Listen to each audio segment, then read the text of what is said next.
Bonjour Sébastien Cochon. Bonjour. Vous êtes un des plus grands spécialistes, collectionneurs passionnés de Marilyn Monroe. Elle aurait 90 ans. On a du mal à le réaliser. Ouais. 90 ans, Marilyn. Vous l'éveillez comment à 90 ans? C'est un peu difficile à imaginer, puisque ça fait quand même 54 ans qu'elle a disparu, mais on a une petite idée quand même de ce qu'elle aurait pu devenir, parce qu'elle a une demi-sœur qui est toujours en vie, Bernice, qui est un peu plus jeune qu'elle, et qui lui ressemblait un peu. C'est difficile, voilà. On voit une vieille la photo petite dame assez charmante. Ouais, la photo de Marilyn, on la voit ici. C'est difficile de ressembler, en tout cas d'être aussi incroyablement belle qu'a été Marilyn. Oui, d'ailleurs, même je crois qu'elle-même, au quotidien, ne se ressemblait pas forcément à ça. Elle a beaucoup travaillé pour parvenir à ça. Elle a travaillé avec des maquilleurs, des coiffeurs. Elle s'est beaucoup construite elle-même pour... Elle s'est construite, vous dites, carrément. Elle a construit sa beauté. Sa beauté, je pense pas. Elle était quand même naturellement assez belle, mais elle a construit ce personnage avec lequel elle est devenue célèbre. Oui, bien sûr. Elle a été l'artisan de la création de ce mythe-là. Elle aurait 90 ans. En août 62, son médecin, dans cette chambre à peine meublée, dit « Nous l'avons perdue ». Oui. Marilyn s'est suicidée? A-t-elle été assassinée? C'est bien tout le mystère de sa mort, et je pense que c'est aussi une des raisons pour lesquelles elle est toujours aussi présente aujourd'hui, c'est qu'on n'a pas vraiment élucidé les conditions de sa disparition. Oui. Mais vous qui connaissez tellement bien, vous collectionnez tout de Marilyn, vous avez oui, mais non, une pas idée, tout.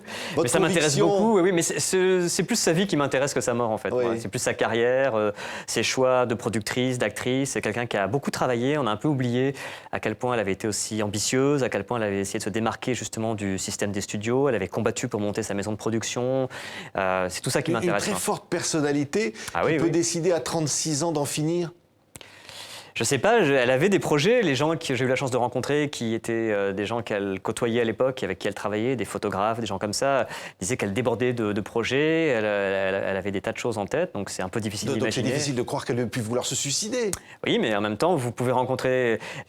C'est ça qui est fascinant avec Marilyn, c'est que c'est tellement un personnage complexe, vous pouvez rencontrer des gens qui l'ont rencontré au même moment, à 2 jours près, et l'un vous dit elle allait très mal, j'étais très inquiet, et l'autre vous dit c'était formidable, elle était pleine d'énergie et tout, donc tout est possible. Oui, mais elle prenait évidemment beaucoup de produits, beaucoup de choses pour dormir. Elle avait un problème d'insomnie depuis longtemps. Elle avait aussi, elle était malade. En 62, elle avait eu quand même des problèmes de rhinite, de grippe, etc. Donc elle était sous médicaments. Elle était suivie d'ailleurs par un médecin, un psychanalyste qui avait tendance plutôt à la surmédicamenter. Et c'est quelqu'un qui, pour ses problèmes d'insomnie, avait des barbituriques depuis longtemps et avait développé une grande résistance aussi. Donc elle en prenait de plus en plus, c'est ça que vous dites, hein? Moi je sais pas, j'y étais pas, je prétends pas tout savoir, mais on a, avec Marilyn, tout ce qu'elle a touché vaut de l'or ou presque, donc avec les années qui passent, on voit beaucoup de documents ressurgir. Et on a notamment les ordonnances qui sont assez effarantes. Elle avait quand même, les médecins lui faisaient des ordonnances avec des doses monstrueuses de médicaments qu'elle avalait. Donc ça pourrait être un accident, mais alors... C'est l'une des thèses, oui. Mais un assassinat, qui pouvait vouloir tuer Marilyn?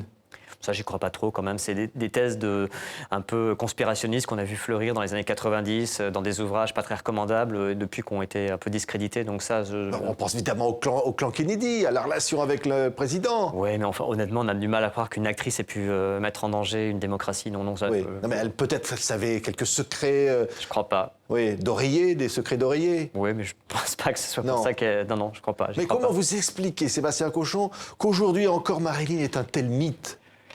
Parce que c'était une femme très complexe, c'était quelqu'un qui pouvait plaire aux hommes, aux femmes, à tout le monde, parce qu'elle a fait des très bons films aussi. Il ne faut pas oublier qu'elle a tourné dans des classiques de la comédie hollywoodienne, dans certains Lame Show, dans certaines réflexions, Les hommes préfèrent les blondes. Ce sont des films qui ont bien vieilli, qui continuent à passer à la télé, qui ressortent en salle. Elle a fait beaucoup de photos aussi, c'est un des secrets de la longévité de Marilyn. Avant d'être actrice, elle avait été modèle. On va vous répondre, elle n'est pas la seule à avoir fait ça. Elle est restée? Parce qu'elle, justement, elle avait tellement ce désir de percer, d'y arriver, qu'elle a fait beaucoup de séances photos. Avant d'être une actrice très connue, elle a fait beaucoup de séances et on a beaucoup de matériel, donc c'est tout simple. Mais pour les autres actrices de la même époque, on a moins de matériel. C'est plus compliqué aujourd'hui de monter des livres, des expos, etc. Alors vous publiez chez Stock 1962 Marilyn, c'est donc la dernière année de vie de Marilyn. Et alors vous y donnez la parole à tous ceux qui entouraient la star à ce moment-là. Vous dites d'ailleurs les bons et les mauvais, les vrais amis et les faux. Ouais, sans distribuer forcément les bons points. Moi, j'étais pas là. Par le masseur, sa secrétaire, son photographe. Oui, parce que moi, c'est ce qui m'intéresse, c'est cette dernière année assez emblématique où Marilyn est très différente de l'image qu'on peut avoir. Elle a minci, elle essaye de relancer sa carrière, elle a un dernier projet qu'elle essaye de mener à bien avec George Cukor. Et elle est, contrairement à ce qu'on croit, c'est pas du tout l'image un peu facile de la femme malheureuse, seule. Elle est très entourée. Il y a une dizaine de personnages autour d'elle. Mais très entourée, mais pas forcément bien entourée. Ça, effectivement, il y a de tout dans l'entourage. Il y a des gens qui sont des vrais amis, des gens bienveillants. Et puis, il y en a qui sont plus intéressés, qui ont besoin de cette relation pour exister, pour garder leur rang. Et donc, c'est tout le côté un peu trouble. Mais elle le dit, d'ailleurs, vous la citez au début de votre livre. Elle dit, finalement, je suis entourée que des gens qui sont dans une relation professionnelle. Je n'ai pas d'amis. C'est une phrase qui n'est pas tout à fait celle-là, mais qui s'en rapproche, qu'elle a dit à un journaliste en 61 en disant « mais j'ai peu d'amis, j'ai forcément des gens qui ont besoin de moi ». Et elle était lucide, contrairement à ce qu'on peut croire. Elle était, je pense, très consciente et il faut rendre un peu hommage à son intelligence et à son instinct. Je pense qu'elle tolérait ces gens-là et elle se servait d'eux comme eux pouvaient se servir d'elle. Alors, en 62, bon, elle a eu quelques échecs. Vous dites, Le Milliardaire, ça n'a pas très bien marché. Non, Les Désaxés, qui est un très bon film, n'a pas marché non plus. Elle va tourner à nouveau. Il y a des concurrentes, il y a Liz Taylor, il y a d'autres comédiennes qui sont des concurrentes, qui sont bien plus payées qu'elle, d'ailleurs. Oui, Liz Taylor, c'est un cas qui illustre bien, d'ailleurs, le peu de respect que les studios lui portaient et qui explique aussi parfois le comportement qu'elle peut avoir un peu difficile.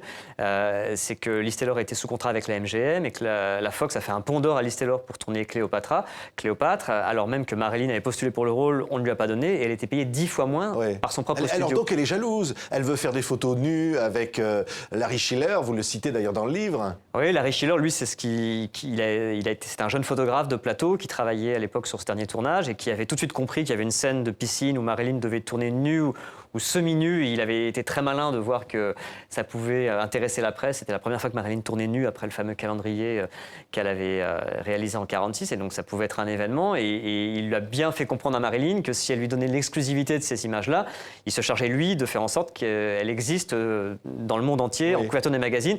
Et comme Liz Taylor avait tendance un peu à monopoliser les couvertures, c'est vrai que ça a arrangé Marilyn. Ça lui permettait de retrouver son rang. C'était extraordinaire, tous ces personnages, vous disiez, ceux qui entouraient Marilyn dans ces derniers instants, c'est des gens très variés. Il y a de tout. Ils ont tous une part de vérité. La grande question, c'est qui était réellement Marilyn ? Il faut leur poser la question. Et malheureusement, la plupart sont morts aussi aujourd'hui. Il y en a quelques-uns qui sont vivants. Il y en a qui ne veulent pas parler.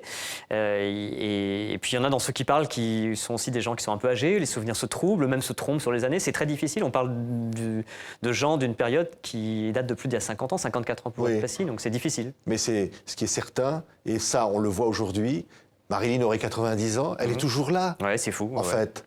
Elle intéresse toujours les gens. Il y a une vente aux enchères qui se tient en novembre prochain à Los Angeles avec des tas d'objets qui ressortent. Ça marche toujours. Donc oui, elle est toujours là. Merci beaucoup Sébastien Gauchon. Marilyn, 1962, publié chez Stock. C'est donc votre livre passionné. Merci d'avoir été notre invité. Merci à vous.